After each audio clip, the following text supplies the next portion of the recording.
Muito boa noite. Eu chamo António Lares, trabalho na biblioteca há cerca de 20 anos e hoje houve em mim, como fazer parte desta equipe, dar as boas-vindas ao Sérgio Bizarro e a vocês que tiveram a amabilidade numa sexta-feira à noite estarem aqui connosco. É com muito prazer que eu recebo, já temos conversado por causa de alguns e-mails, portanto espero que seja a primeira de muitas apresentações e espero que se sintam bem neste espaço e que voltem. Muito obrigado, Sérgio, passo.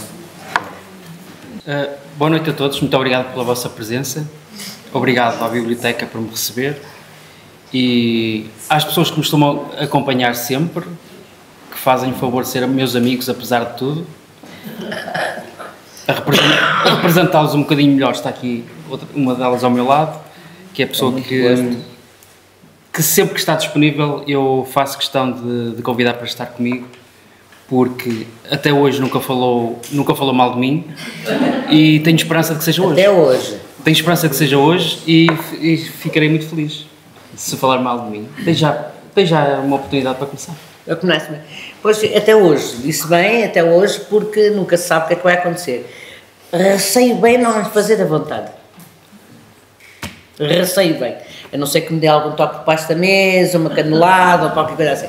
Senão vamos nos entender. Foi por isso que puseram esta divisória aqui. Já, de prevenção, acho bem. Como estão a ver, o que nós pretendemos deste bocadinho de iniciação é exatamente este taco a taco de conversa que nos leva até vocês. E que consiga levar a poesia do Sérgio até. E eu vou provocar. E a minha primeira provocação sai já. Já alguma vez alguém lhe chamou ladrão? É hoje. Eu acho que não exatamente por essa palavra. Eu próprio chamo-me a mim. Ladrão? Sim. E ladrão, deixe-me dizer antes uma coisa e depois vamos outra vez ao ladrão. A sensação que me dá enquanto leitora dos seus poemas é de que nós às vezes seguimos com o autor neste caso Sérgio Lizardo, que é também o narrador. O sujeito lírico dos seus poemas sobrepõe sempre, acho que não é dizer sempre, neste livro sim, o narrador e o autor. Quer dizer que um toma as dores do outro, um se toma pelo outro e é pelo outro que fala. Portanto, nós quando vemos o narrador, pressupomos de imediatamente o pensamento do autor. Isto é abusivo? Isto não está nada combinado. Especialmente... Nenhuma palavra. Especialmente tendo em conta este livro, não é uma interpretação abusiva, porque é exatamente isso que eu faço neste livro. Eu neste livro sou o autor, sou o ladrão que rouba as ideias ao que vê na rua e as pessoas que encontra, e sou também um personagem de algumas das histórias. Este livro, posso começar já por aí, é basicamente um desvendar do meu processo de escrita. Como é que é o meu dia? Como é que é o meu dia quando eu estou dedicado à escrita, obviamente. Quanto tempo é que demora a eu pegar numa ideia? Quais são as coisas que me roubam as ideias? Que me fazem dispersar? Que às vezes me atrasam? E como é que, do nada, eu volto a agarrar a ideia e finalmente começo a escrever? No início é isso. No início do livro é isso. Eu começo por escrever o livro na primeira pessoa. É a história de um dia, como tantos outros. Não é que seja exatamente aquilo que se passou num determinado dia, mas é mais ou menos isso. Não se cola à realidade, mas está colado. Não se cola à realidade momentânea, temporal, espacial, mas cola-se à realidade transmitida através da narrativa. Sim, e mesmo os próprios acontecimentos que eu relato aqui são, alguns deles reais, como a ida a um supermercado que eu falo aqui, ela aconteceu mesmo. Sim, sim. Uma simples ida ao supermercado às vezes perturba-me, porque faz com que eu não dedique um determinado tempo ao que eu tinha previsto fazer, que era escrever. Obrigado. E ao mesmo tempo faz com que eu mais tarde vá escrever, tendo em conta o que eu vivenciei ali, naquele espaço. Já vou escrever de uma forma diferente. Vou pegar Bem com colagens logo feitas na alma. Sim. Só mais tarde é que eu percebo que está lá. Que aquilo aconteceu, sim. Que aquilo nasceu. Essas são as peripécias que existem no meio, ou entre a escrita, no meio do processo de escrita. Depois, eu transponho isso para a minha parte de autor de poesia / poeta. Porque a Conceição sabe que eu tenho... Barra? Posso pôr outra barra? Barra. Posso pôr outra? Outra barra? Posso? Pode. Pensador. E ponho outra. Filósofo. Não, filósofo não. Filósofo não. A minha ignorância disse-me isso. Pronto. Permite-me discursar de sim, certo? Com certeza.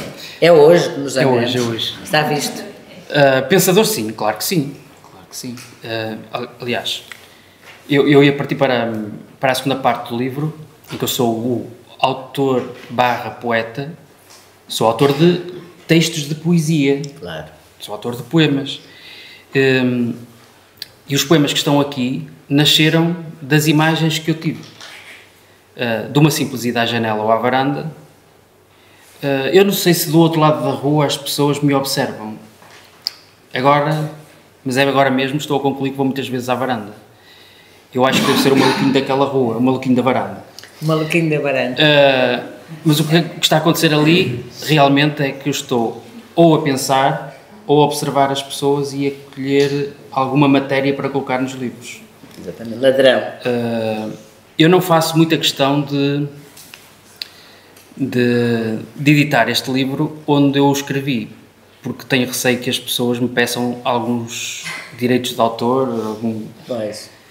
É feito para gente viva, de matéria viva, não é? Sim. Matéria viva, circulante e viva. Eu tento disfarçar um bocadinho, não é? Mas é óbvio que estão aqui pessoas que eu nunca vi na vida e provavelmente não vou voltar a ver, mas também há pessoas que eu vejo todos os dias. Claro. Ai. Até confidencio mais. Algumas não são só pessoas que eu observo da janela, mas são pessoas que eu observo e com quem falo ao longo da minha vida. E algumas delas estão aqui. E não vou olhar para lá agora. Sim, não convém, porque senão... Acho que pelo menos umas 3 estão cá. E inspiraram, de certa forma, e eu estou a utilizar o verbo inspirar porque eu não sou grande fã do verbo, porque a inspiração é só o rastilho, não é mais nada. É o rastilho. É mesmo, na minha opinião.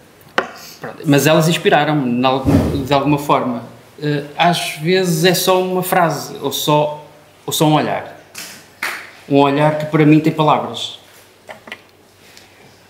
Se alguém se sentir roubado depois de ler este livro, que se acusa. Culpado, me confesso. Exatamente. Eu não sei se acabamos aqui, ou se continuamos, ou se ainda podia fazer outra pergunta. Pode fazer uma outra pergunta. Quando eu disse, quando o Sérgio se definiu como tal, e é verdade, autor-poeta, veio depois uma outra nuance que é realmente o autor é poeta, mas o narrador é também o autor, já o assumi também, mas há uma característica que também faz parte da sua poesia, sobre a qual ainda não falamos. Às vezes, enquanto leitora, e eu funciono sempre enquanto leitora, as afirmações que faço, enfim, a serem rebatidas, caso seja o caso, dá-me a sensação que muitas vezes também é um cameraman. Imagino que os nomes que eu lhe ando a chamar. Já chamei, perguntei se era ladrão, já confessou que sim. Já disse que era pensador a outro nível, e eu também acho que é. E agora chamo-me cameraman. Eu vou explicar, porque dá a sensação nítida, isto deve ser, enfim, para quem nos está a ouvir, no fundo, o espicaçar não é intencional para que espicasse a leitura, mas eu acho que pode ser um orientador da leitura, dizer isto. Porquê? Porque nós seguimos a par e passo com a sua poesia. É possível, enquanto leitores, imaginarmos-nos ao lado do Sérgio em passo mais ou menos lento ou não, mas normalmente lento, em observação, e ele vai com um gravador, com uma câmara de filmar tudo o que está à sua volta, ou tudo aquilo que lhe toca à sua volta e que faz com que também nos toque a nós. Isso é uma das características que eu queria deixar, porque realmente não basta falar apenas do ladrão e exprimiu otimamente, a provocação foi boa, porque a resposta era essa, não é? Vai buscar aos outros, mas mais do que isso, vai lá dentro deles, vai buscar pensamentos se puder, vai buscar, nem que invente, mas aquela figura à janela, aquela senhora que passa na rua, o senhor que leva o seu cãozinho a passear, o que quer que seja que lhe apareça, e que faz uma espécie de cenário, o que é que o Sérgio Lizardo faz? O Sérgio Lizardo vai construir para esse cenário. E nós deambulamos consigo. E, portanto, vamos ouvindo os passarinhos, vamos ouvindo os passos e vamos ouvindo os pensamentos. E isso quase que é mesmo um cameraman, chamei-lhe eu, porque me lembrei, porque vai apanhando, e nós a para, através do poema conseguimos chegar aos sítios onde chegou, conseguimos chegar ao espaço e ao tempo em que chegou e conseguimos chegar dentro da pessoa que está a ser observada, dentro, porque o Sérgio tem esta característica, entra mesmo dentro dos pensamentos que aparentemente lhe parecem reais. Eu percebo vamos chamar metáfora. É uma metáfora, sim. É uma metáfora. Mas isso provavelmente, digo eu, terá a ver com o facto de eu escrever com base numa imagem. Eu escrevo sobre imagem. A imagem é a minha tela em branco. E a partir daí, nós, através do poema, seguimos consigo. Sim. Depois, o que eu tento fazer, não sei se sempre consigo fazer, é nem sempre fugir da realidade. A imagem que me chama para o poema, ou para fazer o poema, ou para montar uma história, tem que ser respeitada. Sim. Sim. Aliás, faz mesmo... Eu acho que é a preocupação disso. Eu gosto de colocar a realidade no que escrevo. Agora, uma realidade é um bocadinho alternativa. Eu posso dizer que eu tenho que escrever a realidade, nem que para isso tenha que a inventar. Ou seja... Sim. A imagem que me vem de uma determinada observação é algo que às vezes eu desejo que seja a verdade. Sim. Como aquela imagem do senhor com alguma fragilidade na rua, em que eu arranjo uma justificação para ele se mostrar com essa fragilidade. Exatamente. Mas depois eu tento arranjar qualquer coisa que atenue essa fragilidade. As bengalas possíveis para o momento. Sim. Sim, é verdade. Também vem um bocadinho daí o tema felicidade. Porque eu tento arranjar uma felicidade para fazer. Sim. Se calhar não era já agora, mas pode ser agora, como entender. Como é que me explica este título? Uma felicidade de cada vez. Mas isto é um absurdo. Eu sei que a poesia admite paradoxos. A poesia admite, a vida também os admite, que eles estão todos à nossa frente. Mas uma felicidade de cada vez. Mas a felicidade é contável? Conta-se às dúzias? É uma de cada vez? Só provas uma de cada vez? Como é que é isto? Eu, para responder a essa pergunta, eu vou dizer que este livro foi escrito muito rapidamente. Foi escrito basicamente em em 32 anos. Aqui tem personagens de outros livros, porque uma vez que este é um livro sobre o meu processo de escrita e fui buscar essas histórias, os poemas são quase todos originais, mas as histórias eu fui buscá-las e reescrevê-las. E algumas delas nasceram de ideias que eu já tinha desde que eu nem tinha carta de condução. E teria carta de condução uma semana depois de fazer 18 anos. Por isso, estão a ver que já foi há bastante tempo. Chegou uma altura em que eu achei que tinha o livro pronto, mas não tinha. Só faltava um pequeno pormenor, que era o título. E o título demorou, todos esses anos, demorou para aí... A pessoa que me ajudou a escolher o título está ali a olhar para mim, um mês, certo? Demorei um mês a escolher o título.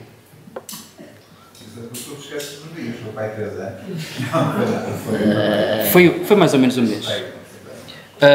Eu admito isso. Foi muito batalhado e muito discutido com aquela pessoa que está ali, porque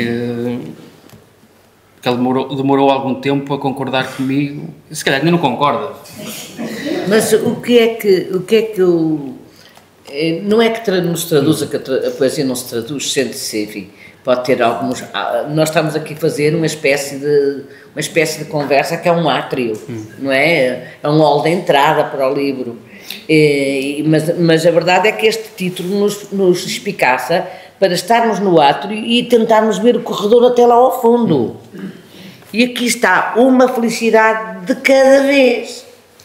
O que quer dizer isto? Aproveita o momento? Não tinha pensado nisso.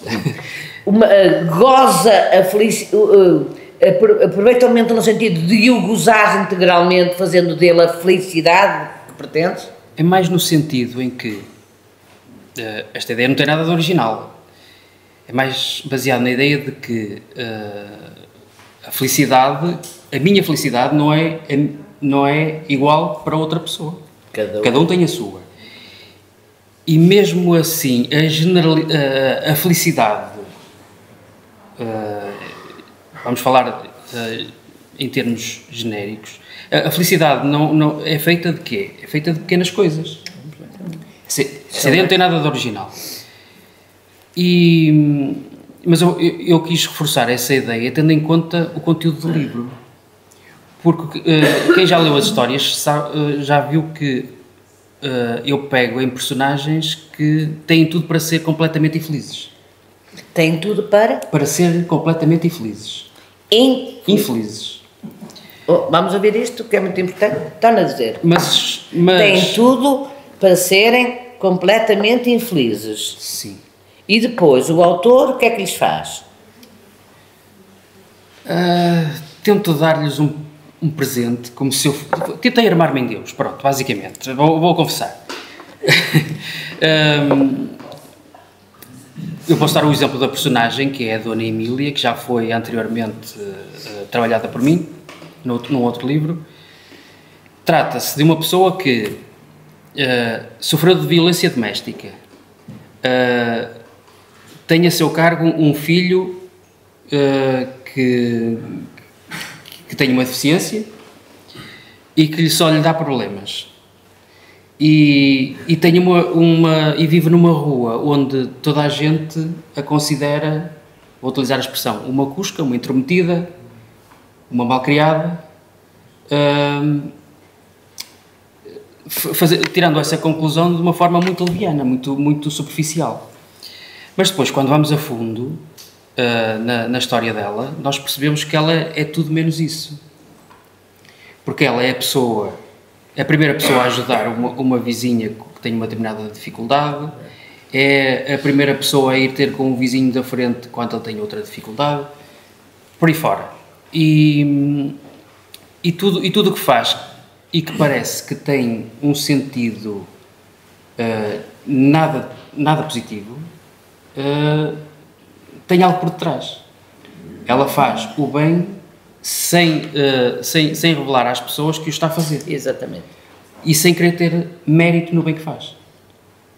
Tem consciência que as suas personagens as personagens que cria para os seus poemas, alguns que eu chamo poemas, outros chamo profundas reflexões sobre a vida, e em que se vai buscar à vida, como eu tinha dito, é a tal matéria-prima que vamos buscar, este barro de todos somos feitos, para ir buscar algo que possa potenciar pensamentos, atitudes, formas de ver a vida. E o Sérgio consegue isso como ninguém.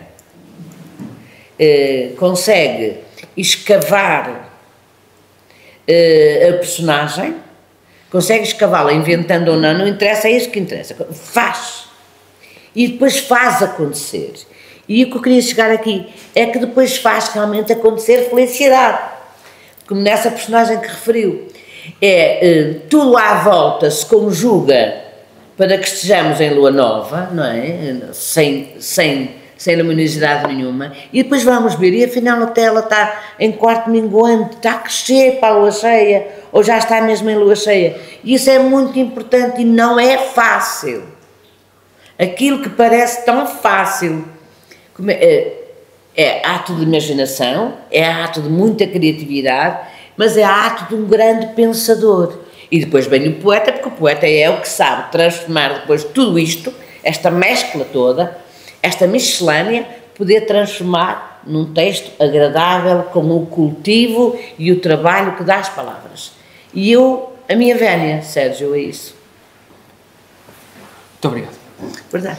Está a exagerar, mas isto tem não estou, não, quando pronto. A minha linguagem pode parecer exagerada, não sei, isso já é outra história, são vocês que dizem, mas a verdade que apanharem naquilo que eu digo, a forma de dizer é uma, a verdade que apanharem naquilo que eu digo é exatamente a minha verdade. Eu acho que essa Dona Emília é um exemplo muito concreto daquilo que está a dizer, foi desenterrar da Dona Emília, eliminou-lhe o mal, que só o de fora vê, e foi lá dentro e escavou, e afinal ela era solidária, ela é atenta, ela é boa vizinha, e portanto eliminou a cusca, deixou-lhe a deficiência, deixou-lhe o filho com problemas, logicamente, mas eliminou a cusca e substituiu-a por uma mulher de bem neste sentido, de estar atenta ao outro. E diz assim, isso é só imaginação, não é não. A imaginação faz isso, para quem a tiver fértil, e o Sérgio acho que também tem. Mas a imaginação consegue esses milagres, verdade, mas depois não consegue montar um poema, ou então fica um bocadinho risível, ou corremos o risco de que possa ser alguma coisa risível. E, portanto, eu tiro-lhe a minha vénia mesmo. Não tenho boina, mas faço da vénia aqui. Essa Dona Emília, ela é mesmo uma personagem... real. Já é de outro. A personagem que está aqui é inventada, mas é baseada numa pessoa que existe mesmo. Exatamente. Só que não tem nada a ver com esta Dona Emília. A única coisa que tem em comum é que ela de facto passa o dia à janela, que tem mesmo um filho que depende dela, que tem mesmo vizinhos que falam mal dela, mas que eu acho que os vizinhos têm razão no caso. É mesmo cusca. Sim. E não faz assim tanto bem, nem ao próprio filho, porque segundo sei, o filho esteve há uns anos internado, porque ele é diabético, teve uma crise e esteve internado no hospital e ela levou-lhe umas sandes de presunto, por isso não é assim tão preocupado, não é? É ignorância pura. O filho tinha muita fome, coitadinha, ela levou-lhe as sandes de presunto. Pronto, lição à parte. Nós tínhamos combinado fazer uma coisa aqui o mais dinâmica possível. E então queríamos não deixar as perguntas para o fim, mas colocá-las no meio. Opa! Por isso eu gostava que as pessoas fizessem perguntas à Conceição Lima. Não, a mim. Mas também podem a mim. Porque é que disse aquilo? Eu também respondo, também estou em tribunal, entre aspas. Para virar o bico ao prego. Ora. Boa noite. O poema tem por título Banalidades. Eu tenho boa memória. O meu problema é o passado. Eu tenho pouca memória. A minha salvação vai ser o futuro. Dizem que a vida é o que é. Como se não fosse também como o seu tempo permite. Pois, olha, dizem que a vida é o que é, como se não fosse também o que foi e o que será. Um dia contaram uma história tão triste, que resolvi não ir confirmar se era verdadeira. Um dia contaram uma história tão bonita, que resolvi não ir confirmar se era verdadeira.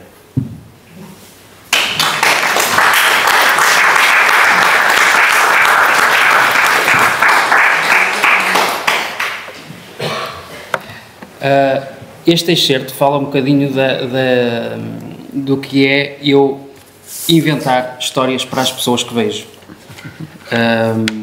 Às vezes uma pessoa parece-me tão feliz ou tão triste que não me apetece ir ver se aquilo é de verdade ou se está a fingir. Eu prefiro acreditar que é verdade. Nada de confirmar. Ou então arranjar uma história para confirmar que aquilo é mesmo assim. É uma felicidade. Se for a felicidade que eu vejo. Se for infelicidade, eu tento mudar a vida à pessoa. Disfarça, pois. E que é o que se segue depois aqui no livro, depois deste... Não sei se é pensamento, se é poema, se é uma nota introdutória, seja o que for.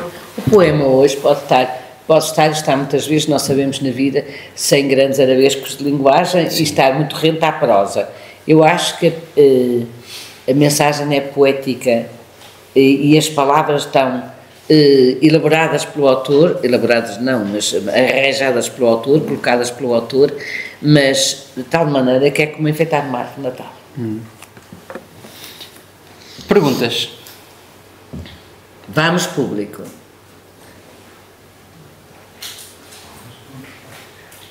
As pessoas fazem muitas perguntas nas redes sociais. E aqui não, depois não. Nem imagina as perguntas que me fazem. É? Então, lembra-se de alguma pergunta? Eu não tenho o meu telemóvel, senão vocês enviavam uma mensagem agora e eu respondia. É isso, para a próxima vamos fazer isso. Faz. O que é que sentes quando escreves? Fome. Daí seres ladrão. Daí ser ladrão? Não, eu explico. Pois, não sei se nós explicamos... Não, eu estou a falar fome literal. Estou a ser literal. Sinto muita fome quando escrevo. A sério? Eu engordo em média 4 ou 5 quilos quando escrevo um livro. Ainda estou a falar a sério. Quer que milhar? É ansiedade. Estou a falar a sério. Bolachinhas. Eu estou a começar a resposta com uma brincadeira, mas é uma brincadeira que é uma realidade. Tenho muita fome quando escrevo. Estou sempre a comer, sempre a beber. Eu divido o meu tempo de escrita entre a sala, a cozinha e a casa de banho. E a varanda. A varanda é indispensável. Quando a ideia me falha. E a janela do quarto. Fora isso, o que eu sinto quando estou a escrever é mesmo a ideia. Eu vivo-a. Quando estou a escrever, não sei se estou a escrever, mas não sei mesmo se estou a escrever uma história, uma narrativa ou um poema. Mas estou a sentir aquilo que escrevo, para depois, mais à frente, decidir o que fazer com aquilo. Só depois é que a transformo ou numa narrativa ou num poema, ou desenvolvo para um conto, como tenho aqui alguns no livro, porque só sentindo aquilo que eu estou a escrever é que eu depois posso conferir ou inserir a realidade no texto. Se eu não estiver a sentir, eu vou falhar. Vou falhar no texto. Vou ter uma possibilidade muito maior de as pessoas não o compreenderem ou de não se reverem nele, e eu próprio não me vou rever nele e vou ficar muito chateado comigo e vou ter que ir comer qualquer coisita para esquecer. Para desembrulharmos aqui as questões, temos de ir desembrulhando alguma coisa dentro do possível. A palavra narrativa tem aparecido aqui muitas vezes, porque um poema pode desenvolver uma narrativa e desenvolve, nós sabemos disso. E aqui desenvolve muito na poesia do Sérgio Lisato, nós temos muitas narrativas. E enquanto narrativa precisamos de uma ação, precisamos de personagens principais, precisamos de um espaço, de um tempo. E nós temos isso tudo, normalmente. Esses dados absolutamente necessários ao desenvolvimento de uma narrativa estão presentes também no poema narrativo, na narrativa poema do Sérgio Lizardo. Nunca há desvios, são previamente pensados ou parte de uma coisa só. Como é que eu ia explicar isso? Pendura-se uma ideia só, e depois vai construindo a partir dela, ou faz ao contrário. Não, gosto deste cenário, um cenário imaginado, logicamente, mas gosto deste cenário e vou meter coisas lá dentro. Depende. Há alturas em que eu pego nesse cenário e vou com ele até ao fim, dou tudo por ele, custa gostar e demora o que demorar. Porque dá tudo por ele. Sim. Mais credibilidade àquilo que está a escrever. Quando acho que o texto vale a pena. O texto vale a pena, é isso mesmo. Quando acho que não vale a pena, elimino, esqueço, parto para outra. Não tenho qualquer problema agora em fazê-lo, eu digo muita coisa fora. Sim. Mas também há situações em que eu acho que não estou à altura daquilo que gostava de fazer com uma determinada ideia. E então simplesmente limito-me a guardá-la e... Deixar amadurecer e depois vou pegar nela. Pode ser uma hora depois, pode ser um ano depois, não sei. Digamos que os poetas, e estão aqui alguns, dos poetas têm uma espécie de despensa onde vão acumulando, como em frasquinhos de arroz e de açúcar, ideias. Isto são apenas ideias, só que ainda não surgiu o momento de as desenvolver, de as meter na vida. Embora eu ache, e aliás o que estamos a dizer, nós vamos voltar ao ladrão, porque eu vou explicar, ele é ladrão mesmo. Ele é ladrão quando da janela dele olha para uma janela, ou para a rua, para baixo, ou vai ao supermercado, ou fala sobre uma personagem de quem alguém falou, e lhes rouba pensamentos, mas rouba-os todos e suga-os, suga a personagem, e depois nem sabe se é verdadeira, se não é, mas depois mete-lhe o conteúdo da sua própria imaginação. Quer dizer, a personagem existe, ela é real, tem movimentos exteriores que denotam determinado tipo de verdades, mas depois é o Sérgio Lizardo, enquanto autor, que vai rechear aquela personagem. Isso acontece muito nas suas personagens. É aí que está o ladrão. Sim. Rouba pensamentos, mas agora acho que era a altura também falarmos isto tudo tem a ver com o seu processo de escrita, e já aflorou aí várias coisas em relação ao processo de escrita. Este livro é uma tentativa, numa das suas partes, de mostrar ao leitor como é que a escrita acontece consigo. Comigo. Sim, comigo. Daí eu escrever na primeira pessoa e deixar bem claro que o narrador sou eu. E Claríssimo, aliás. A dada altura alguém me trata por Sérgio, mais para a frente. Porque eu deliberadamente deixo no ar a hipótese de ser eu. Exatamente. Só mais à frente é que eu revelo que sou mesmo eu, porque alguém me trata pelo meu nome. Isso é deliberado. Isso é construção, claro, é deliberado, mas... É o meu processo de escrita, não é o processo de escrita de mais ninguém. Claro. Certamente que haverá milhares de pessoas que têm o mesmo processo de escrita ou algo parecido, mas eu só conheço o meu, só posso falar sobre o meu. Logicamente, pois claro, esse é que é o seu. E em momento algum eu direi que o meu é melhor ou pior que o de alguém. Sim, cada um tem o seu. É o seu. Não sei porquê, mas de vez em quando pedem-me conselhos e pedem-me dicas. Não sabe porquê? Como escrever sobre este tema ou aquele, e há pessoas que às vezes não aceitam muito bem a resposta. Felizmente muitas compreendem e aceitam, mas algumas não aceitam porque acham que eu estou a esconder uma espécie de fórmula que eu inventei. Ora, eu não inventei nada. A receitinha. Quando muito inventou o meu pai e a minha mãe. E inventaram todas as pessoas com quem eu me cruzei até hoje e que deixaram alguma marca em mim. Porque isso contribui para eu escrever o que escrevo hoje, para ser o que sou hoje.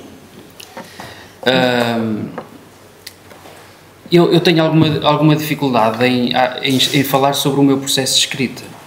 E foi por isso que eu resolvi colocá-lo no livro. Exatamente, está aqui. Para as pessoas o lerem. Eu acho maravilhoso, o que é que lhe digo? E também é uma mensagem para os outros, mas é uma mensagem para mim mesmo também. É, não é? Porque fica datado. E não é só, desculpe lá, não é só, que direito tenho a dizer isso, mas quer dizer, acho que apesar de pensar que é apenas isso, não é apenas isso, é que é revelador de momentos, primeiro, Sim. e depois de uma maturação que se instala sempre em quem escreve. Não é por acaso sim. Que o primeiro poema não é igual ao 30º ou ao 100º. Essa maturidade é uma obra em curso, vamos dizer Claro assim. que sim. Quando eu disse que isto é mesmo maturação. Esta é uma ideia datada, quero eu dizer com isto que daqui a um mês ou daqui a um ano ou 10 anos o meu processo de escrita pode ser diferente. Claro, mas está ali fixado. Sim. Foi um degrau, está ali fixado, apanhado através do poema.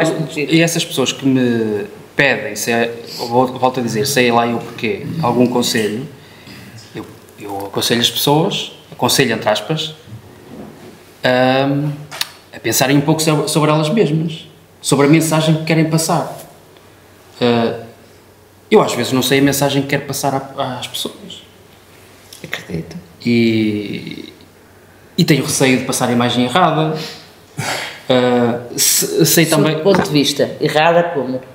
Em termos de validade moral? Não. Eu tenho, no sentido em que posso falhar. Eu posso começar... No intuito? Sim, posso começar a escrever um texto com um determinado propósito e depois falhar. Sim. Faça o seu próprio propósito. Exatamente. Posso falhar. Sim. Porque é possível nós... Sim. Tal como às vezes numa conversa entre amigos ou conhecidos nós temos aquelas chamadas tiradas que nos saem ao lado, na escrita nós também as podemos ter. Também pode acontecer, sim. Eu acho que é um pouco por aí que de vez em quando ouvimos alguns autores e poetas a dizer que escreveram um determinado poema há não sei quanto tempo e que agora não gostam dele. Porque já não se revêem nele. Muito comum. Aliás, outros isso que o arrumam e nem querem tornar a ler. Não é necessariamente mau. Não é necessariamente mau. São as circunstâncias da poesia. Espero que não aconteça uma história como o Eduardo me partilhou há dias. Que houve alguém que ele partilhou um texto que escreveu não sei há quanto tempo e alguém lhe disse, muito bem, cada vez melhor. E o texto já tem quanto tempo? Publiquei. Mas também fui à gaveta e gostei de um poema que eu escrevi em 1986 e publiquei no Facebook. E eu, pelo menos duas pessoas, estás cada vez melhor. Eu não sei se foi para mim andar a mim, mas eu fiquei assim um bocado, será que eu, então, se em 86 eu era bom, se calhar agora não sou. Só do ponto de vista da evolução, a gente não sabe. Agora, só do ponto de vista da mensagem... Mas nesta semana houve alguém que disse, já li o seu livro e gostei muito, mas gostei mais do livro da saudade. Sim, então, mas isso é normal, não tem a ver com a escrita, tem a ver com o toque pessoal, nós somos apanhados. Claro. Se a mensagem não nos apanhar, se a escrita não nos fixar, e a mensagem também nós gostamos mais de uma coisa ou de outra. Podemos gostar da maneira de escrever, mas a temática ser diferenciada. E vou dizer outra coisa qualquer. Olha, faz, que eu esqueci-me do que ia perguntar. É que eu acho que há duas dimensões totalmente diferentes na escrita e eu acho que estamos a passar ao lado na conversa, pelo menos desta versão. É que uma questão é a ideia em si, o poema em si, o texto em si. E nós podemos ou não já termos mudado de ideias acerca da ideia e do texto. Outra coisa totalmente diferente é a verdade do trabalho que se entrega àquele texto. Se a verdade do trabalho foi real no momento, aquele texto nunca será mau. Pois porque responde à verdade do trabalho. Eu acho que isso também é importante. E às vezes nós esquecemos disso. E o leitor chega lá, normalmente, não é à verdade, chega à verdade do trabalho e não à verdade da verdade, que não é isso que interessa. A verdade é uma interpretação, a verdade do poema é uma interpretação, cada qual terá a sua interpretação e, aliás, começou logo pela interpretação que fizeram do título, que não tendo falado, era isto, não é? Uma levava para o foco da nossa felicidade, a interpretação do Sérgio levava para a felicidade de cada pessoa. E isso é válido. Claro. Mas claro. é igualmente válido aquele mês que o Sérgio dedicou à procura do texto, à procura das palavras certas para esse título. Essa verdade nunca lhe vai poder ser tirada. Eu acho que isso é muito importante. Sem dúvida. Muitas vezes, quando se fala da escrita, as pessoas esquecem-se dessa verdade.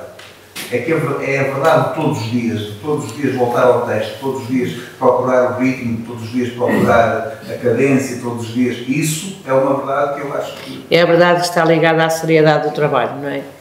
Ela é a verdade que está ligada à criação. Sim. À autenticidade da criação, sem dúvida. Eu gostava que me fizessem mais perguntas. Gostas mais de ladrão ou tradutor? Tradutor. És ladrão. Eu cá comigo assumo o ladrão. Ou não tivesse eu tido no secundário. Eu tenho uma hipótese. No secundário, as minhas disciplinas preferidas eram TTI e TTF. Técnicas de tradução de inglês e técnicas de tradução de francês. Agora seria o quê? TT? Ladrão.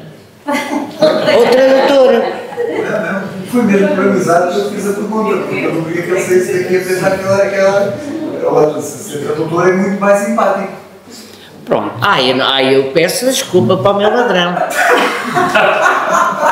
Eu também concordo, e há bocadinho falou-se na imagem, na fotografia. Ele apropria-se. Um bom fotógrafo é aquele que rouba a imagem, rouba a alma. Fixa, Ele, capta, guarda.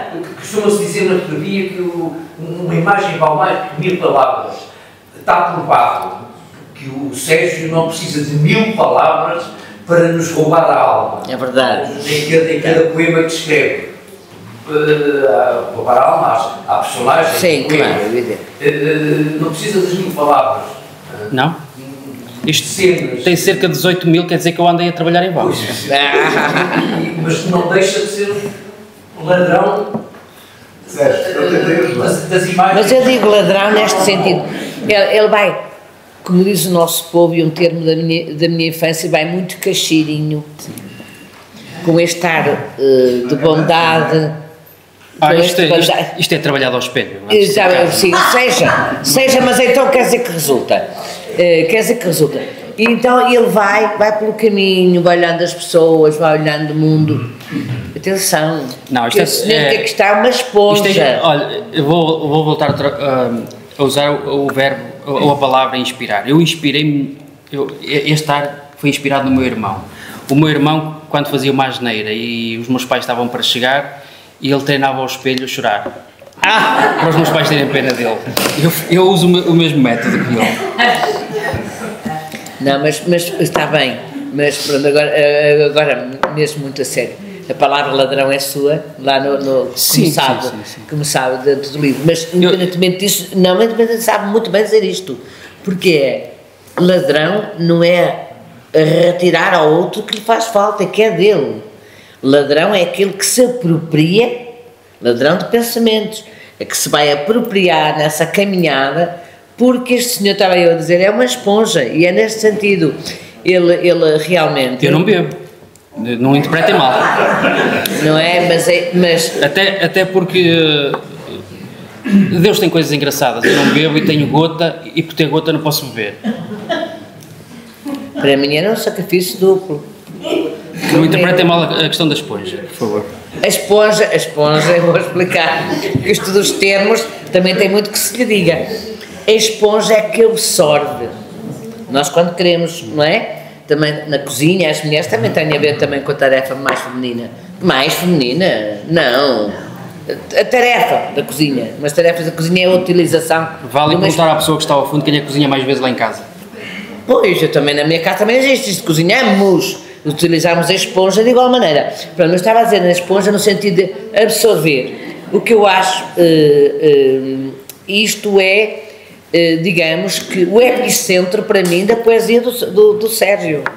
É realmente ser capaz de se transformar numa esponja sensível, absorve, mete dentro, mete dentro e depois expira em poesia. E é nesse sentido de que vai buscar fora, dá a sensação às vezes, quando há bocado estava a dizer do cameraman, dá a sensação que nós o acompanhamos nessa viagem e que estamos a ver esse olhar, sem falar, em silêncio, mas está a captar, está a guardar, está a ir buscar, está a ir roubar. Roubar no sentido não a carteira, mas roubar, vai buscar a aparência e vai preenchê-la, vai rechear aquele bolo, no fundo. Uma pergunta, por favor. A pessoa, eu costumo fazer uma coisa que eu estava a esquecer. Já há uns anos que me lembrei de fazer uma coisa que não sei se, lá está, não sei se é original, mas eu faço. Há pessoas que acham que é original, que dizem que mais nenhum autor faz, que é passar pela plateia um livro para as pessoas me darem autógrafos. Por isso, a pessoa que me fizer a próxima pergunta será a pessoa a escrever qualquer coisa aqui, até pode falar mal de mim. Pronto, será a última? Às vezes há algum poema ou algum texto que tenha neste livro que seja uma inspiração, que não tenha tido uma inspiração, que seja só a sua inspiração? Que tenha saído só de mim? Sim. Sim. Sim, eu percebi a pergunta. Faz sentido. Tendo em conta aquilo que eu disse até agora, que eu vou buscar às imagens o que escrevo. Sim, também acontece. Há alturas em que eu estou metido em mim mesmo, posso dizer assim. E também surgem assim alguns poemas. Nesse caso são os poemas, não são? Consegue inspirar? Se consigo inspirar? Não inspirar. A inspirar? Sim, quando está assim, consegue inspirar-se e não inspirar-se. Boa pergunta. Estou por acaso. Às vezes tira-nos o ar, E tira-nos o ar, faz todo sentido, tira-nos o ar, especialmente quando a coisa sai mesmo dentro de nós e não vem do outro. Fogo. É. Porque normalmente esses são os poemas mais sentidos e, por que não dizer, às vezes são os mais sofridos. Claro que normalmente são, não é? Também podem ser os mais alegres. Ferro às vezes. Só que como eu não sou uma pessoa de extravasar muito a minha alegria, às vezes extravaso mais alguma tristeza do que a alegria. Sim, tira esse fogo. Giro. Agora preciso de um autógrafo, está bem? Ora bem, cá está. Depois passem, está bem? Mais alguma pergunta que é para passarmos aos textos? Não, ou seja, eu estou esclarecido porque aqui na página 106 tu és bem claro, agora cheguei lá. Às pessoas eu roubo o que vejo nelas, o que vejo delas. Sim. Nelas ou delas? Pois. Portanto, cheguei lá, está escrito. Sim. É uma das chaves do livro. Essa. Uma das chaves. O Virgílio sabe. Sim. Obrigado. Desculpem lá, mas eu acho que como escritor, desculpem lá, eu acho que é uma pessoa extremamente sensível, que tudo que toca e transmite palavras, por as suas palavras, as suas ideias. Mas acho que é uma coisa mesmo bonita. Portanto, então, se ela não é um bom ladrão, é isso que eu quero dizer. Eu agradeço as suas palavras, mas aconselho a ver a CMTV. Quando apanham um ladrão, entrevistam um vizinho e dizem: sei lá, ele é tão boa pessoa. Por isso, duvido. Mas acho que eu não quero falar muito. Mais alguém?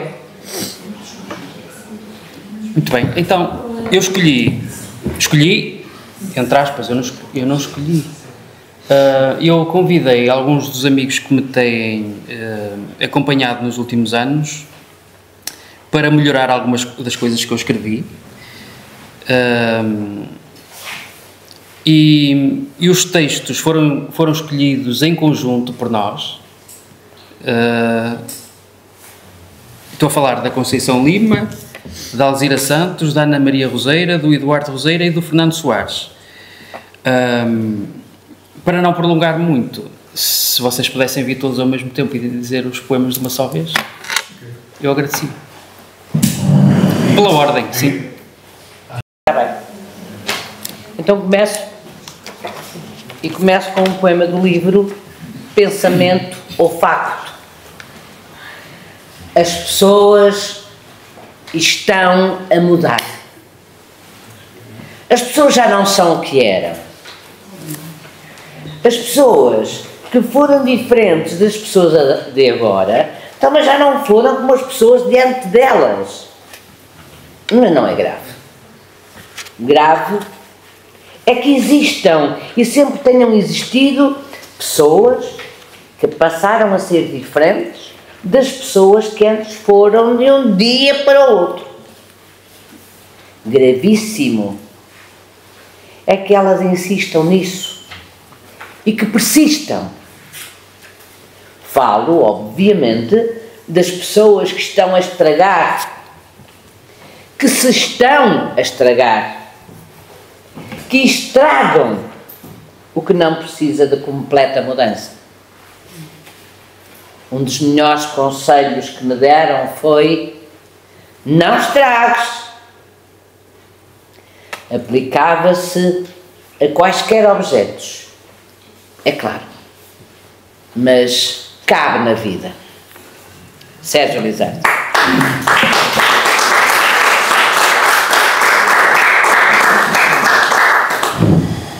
E um poema que se chama Vila Saudade, um retrato português, que eu já li há anos e vou ler agora a segunda vez, que tenho agora na mão, espero que não faça as neiras. Havia uma casa. Na casa havia pai, mãe, filho mais velho, filha do meio e filha mais nova. Veio a haver depois a sogra, que era também mãe, avó e criança, já viúva. Havia também um cão no terraço e um terço de madeira pendurado na parede do quarto e uma figueira no quintal. E a casa, toda feita por medida, encheu. Tornou-se depois pequena e depois como cresceu e esvaziou. Foi sem regresso à avó. No ano seguinte foi o pai e o cão que se desgostou. Veio a mulher do filho mais velho e a seguir o filho destes, também neto. Pouco depois foram embora para outro país estes três. E os filhos perderam o mel como os olhos da mãe. E então a figueira secou antes de ir sem regresso, a mãe também. A filha do meio emigrou. A filha mais nova tirou da parede o terço, descreu. E a casa definhou. O telhado abateu como cabisbaixo. A pintura da parede estalou como rugas de velho. E as janelas embaçaram como uma alma perdida nos olhos. Chorou, até pelos canos. A filha mais nova ficou e acudiu, porque reformou, remodelou, limpou e redecorou. Levou para ela o marido e depois 3 filhos. Acolheu a sogra, a viúva, que trouxe o cão e aceitou o terço. E plantaram outra figueira. Emigraram todos depois. A irmã do meio convenceu-os a ir. E o país definhou, não havia como encontrar telhado tão grande para ele, nem cimento para tapar buracos de zeros a mais, e havia pouco que ver pelas janelas do tempo a ir até eles. Encontram-se todos na casa 2 vezes por ano. São até felizes. Memórias boas são incubadas nos peitos, são ridas, são choradas, mas a casa escuta. Que saudades. Sérgio Lizardo.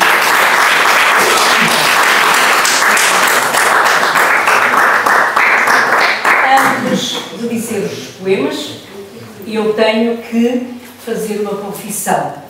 Estou aqui a convite do Sérgio Lizardo, com a condição de não dizer nenhum poema do livro Uma Felicidade de Cada Vez. Então, ele diz aqui no guião: não saberei antes quais serão. Este livro é o 13º do Sérgio Lizardo. Eu tinha à minha frente 14º. Então eu tinha 13 livros à minha frente para escolher 2 poemas para o surpreender. E então eu trouxe o segundo. Eu achei que ia ser mais fácil, mas há bocado descobri que foi mais difícil. Segunda pessoa. Foi a condição que ele me colocou. Vai, mas não vai dizer. É bem feito para mim, porque os poemas. peço desculpa que é um livro muito mau. Então eu escolhi o segundo livro, segunda pessoa, e daqui eu escolhi o poema que vos vou ler. Teu desígnio é ter um caminho maior do que a estrada e não parar. Teu desígnio é nas encruzilhadas escolher e na falta de uma saída romper uma. Entrar no escuro denso, pisar agruras, saltar barreiras, caminhar, correr, recuperar os fogos no limiar do expirar. Nazir. Teu desígnio é continuar. Parar há de apagar-te as pegadas já feitas. Pode o teu propósito ser coisa para hoje ou para agora mesmo, mas ele é um dos teus passos, só. Não viverás de ter sido feliz uma vez, de um sucesso sem sucedâneo, nem de um amor sem constâncias. Teu desígnio é seres maior do que meres uma ponta à outra de ti. Teu desígnio é fazeres mais vezes as mesmas coisas, repetir as boas e melhorar as más. E é teu desígnio fazeres coisas novas por uma razão. Não te deves esquecer nunca de ti mesmo. Teu desígnio é seres-te digno, gostares de ser como és. E ser digno de, sem pretensão, ser lembrado. E basta que te venham a lembrar um dia os que te amam com retorno, como se o teu e o amor deles venham a confluir em cruzamento sorrido. Um sorriso surgido bem para lá do teu fim. Por lhes teres feito bem, por te teres feito bem, por teres feito tão bem a tua caminhada. Sérgio Lizardo.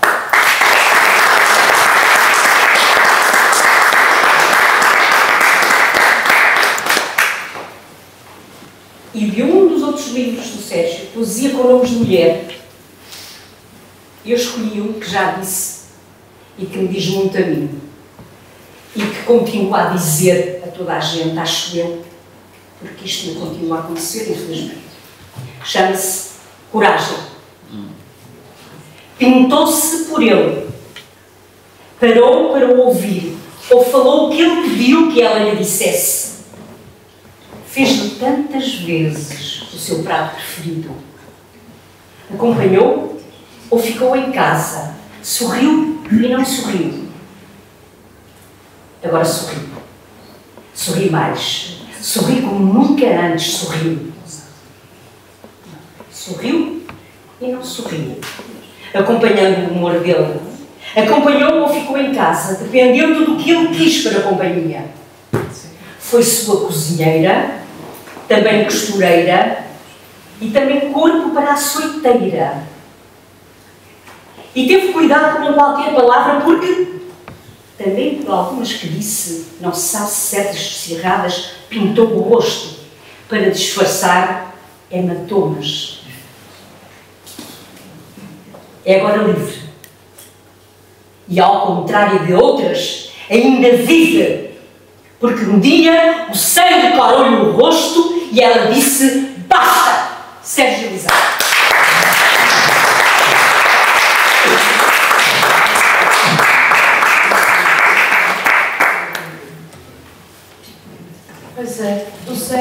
sempre nos diz para nós escolhermos os poemas, dá-nos essa liberdade. O problema maior é escolher, porque quer este, quer aquele, gosta do outro, mais do outro, é sempre o grande problema. Então eu escolhi hoje. Poema infeliz. Se eu te pisar um dos pés, tu poderás dar mais um passo, mas não darás outro. Se eu tirar da tua frente o prato que tens à mesa, depois da primeira garfada, até poderás ficar por algum tempo com o sabor da escassa comida na boca, mas continuarás com fome. Se eu proceder à emissão dos mais variados ruídos, depois da tua primeira palavra dita, tu até poderás dizer mais, mas as frases serão em vão. Não prives, então, um qualquer poeta de caminhar, de se alimentar ou de produzir palavras, sob pena de ele ser outra coisa quando não está a fazer nenhuma destas coisas. A vida tem de ir em curso aberto e tem de ser poema.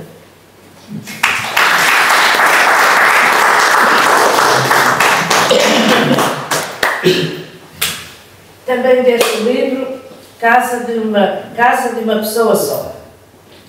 As pessoas precisam de se sentir em casa.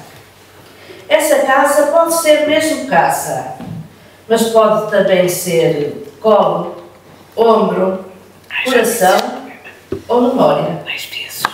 Entristece que existam sem abrigo com falta de teto, mas também entristece que existam sem abrigo com falta de amor.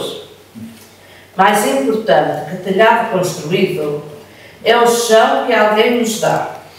O soalho da casa, imagino, é uma ausência velha que range. O soalho da casa, quero acreditar, é pelo menos uma voz que responde aos passos em busca de amanhã e de ontem ao mesmo tempo. Onde lhe é sempre hoje, a lembrança sabe a feita hoje. É pessoa que raramente sai. Haverá falta de amor quando já houve? Haverá falta de amor onde já houve? Sérgio Lissá.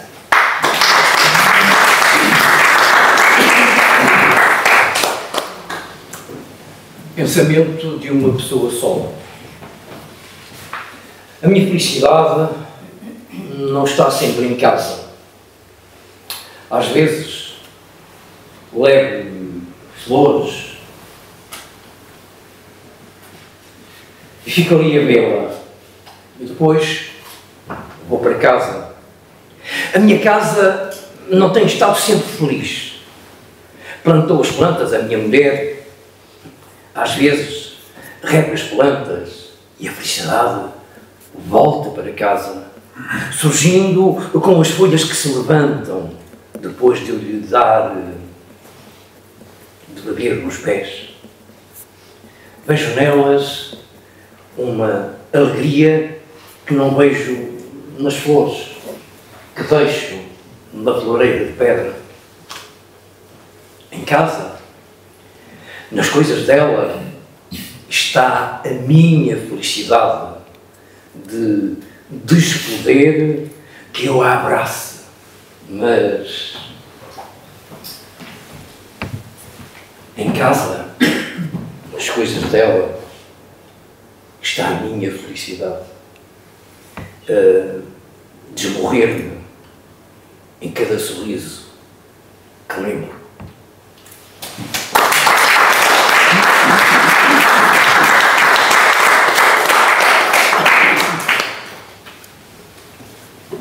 O poema que venho a seguir pôs-me a coçar a careca. É verdade. Porque se há coisa que acho que e temos gente ligada a mim. Há aqui gente que está ligada à área farmacêutica e a pior coisa que nos pode acontecer a nós, a doutora vai me desculpar, mas é aquilo que eu sinto, é a gula.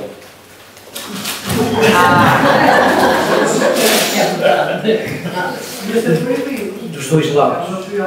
Isto é complicado. E então, Olha, calhou-me. Não é essa. É. É a simplificada. Vá lá.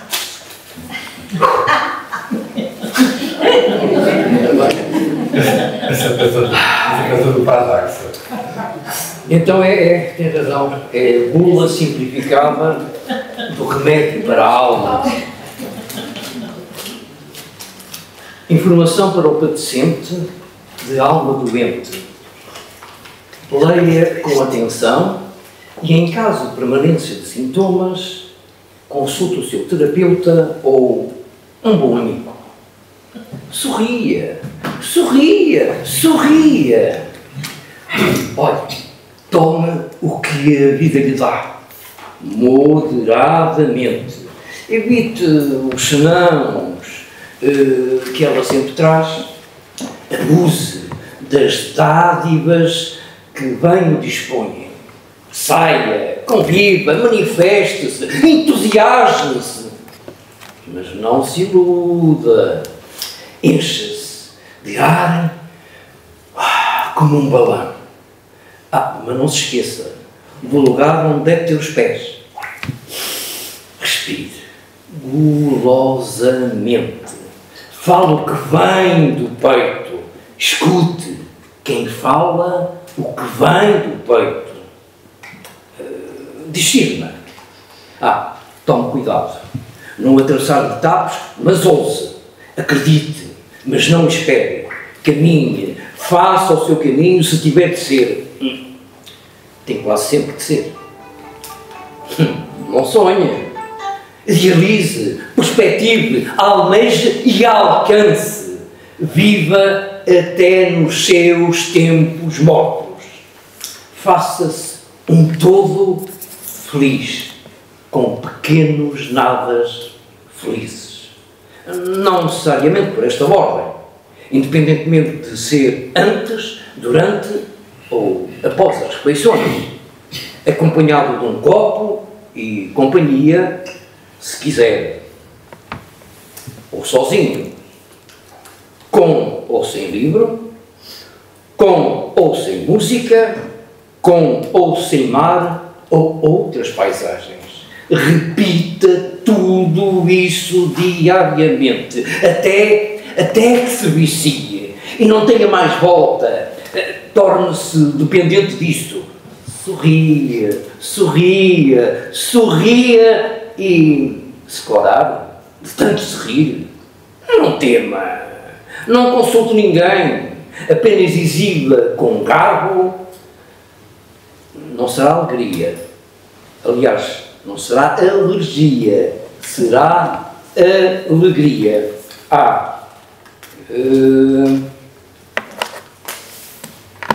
Felicidade não tem contraindicação.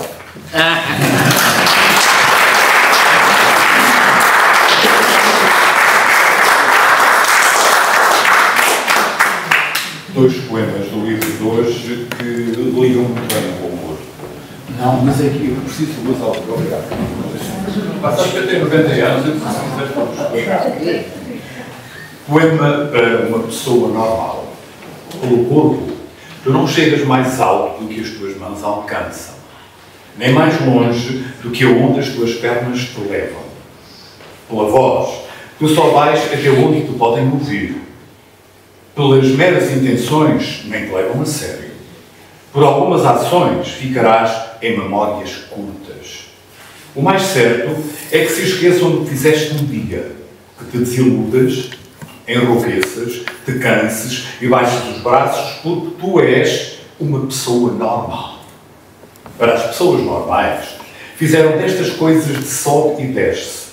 Estima, autoestima, determinação, ânimo e força. És normal. Mas também, para as pessoas normais, fizeram coisas de desce e sobe. Estima, autoestima, determinação, ânimo e força. Não deixes que estas fiquem em baixo. Não desnormalizes o decreto que consagra o homem como falível.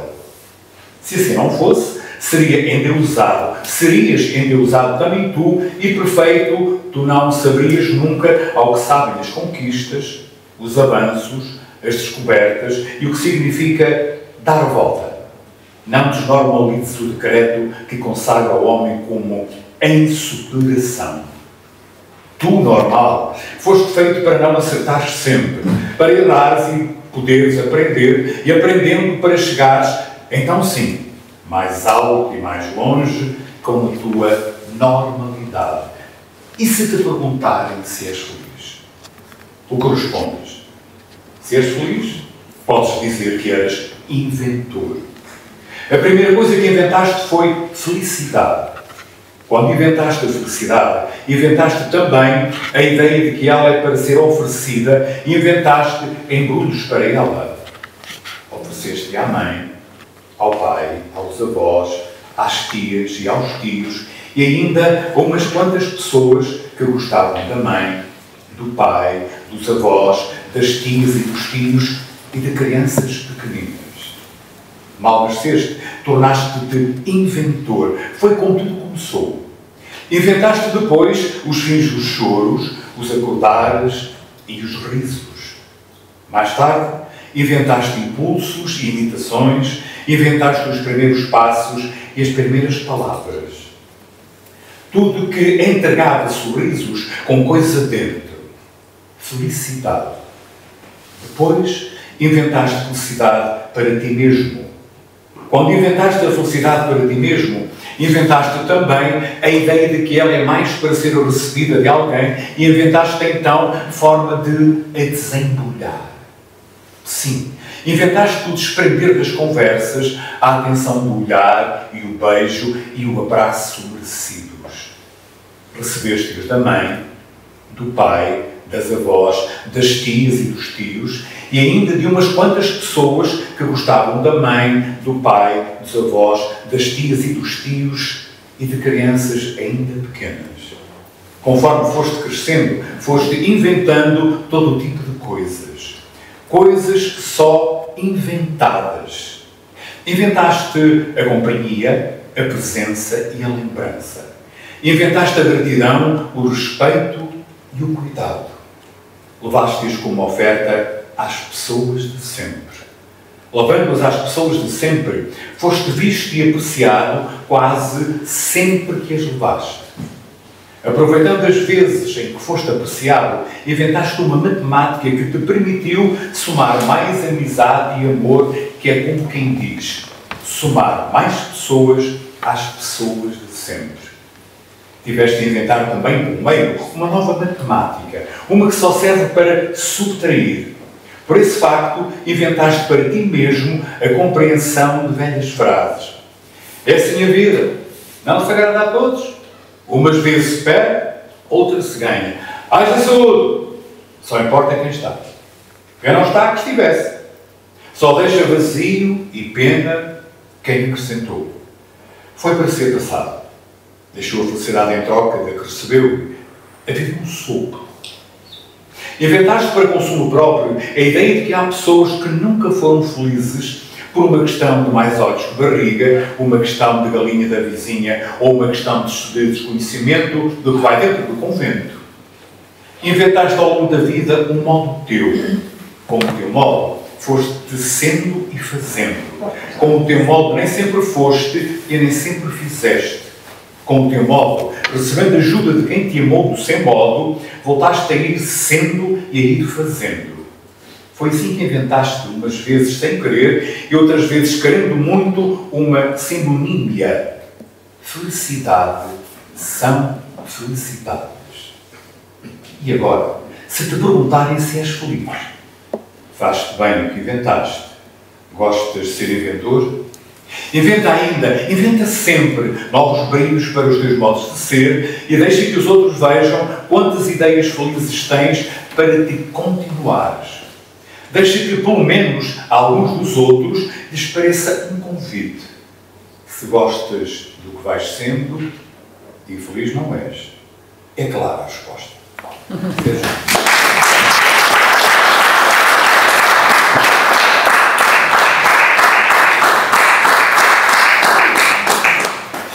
São dois só que eu liguei. Sim, percebi. Foi por isto que vocês ouviram que eu escolhi estas pessoas, porque eles se tornam melhor aquilo que eu escrevo.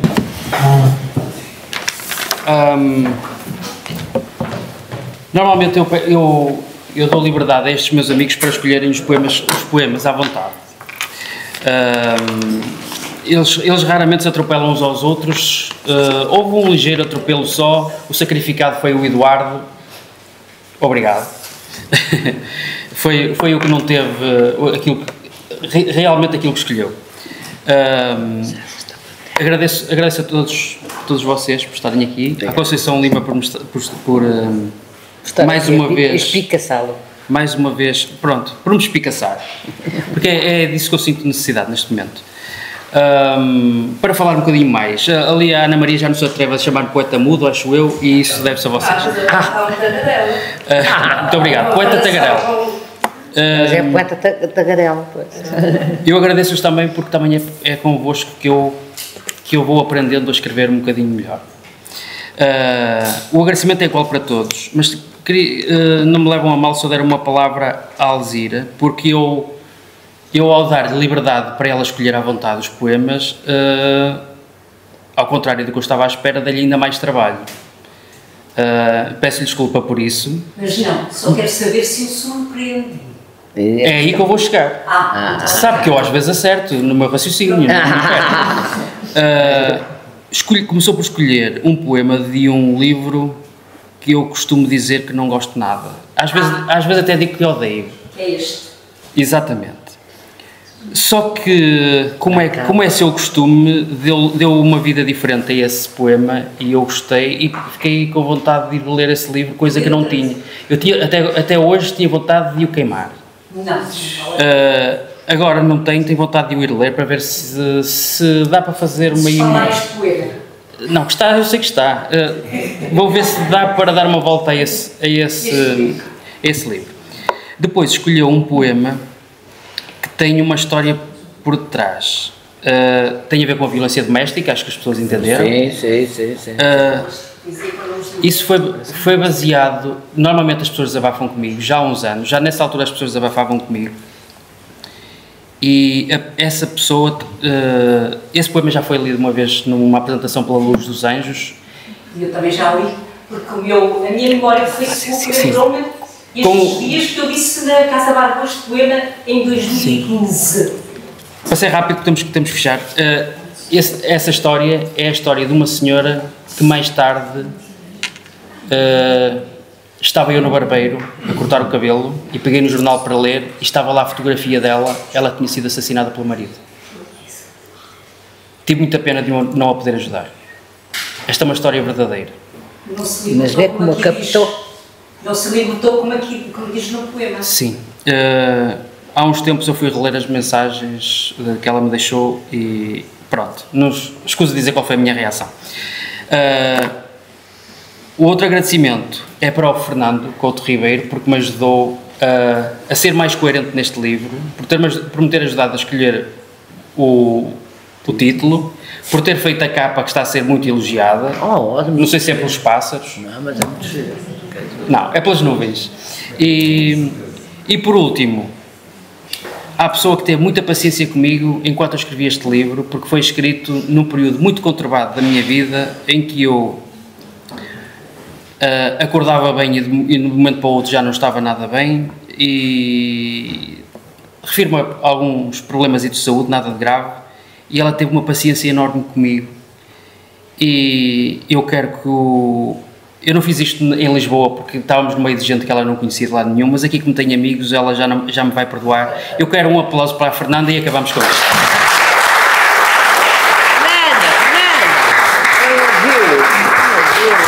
Obrigado a todos.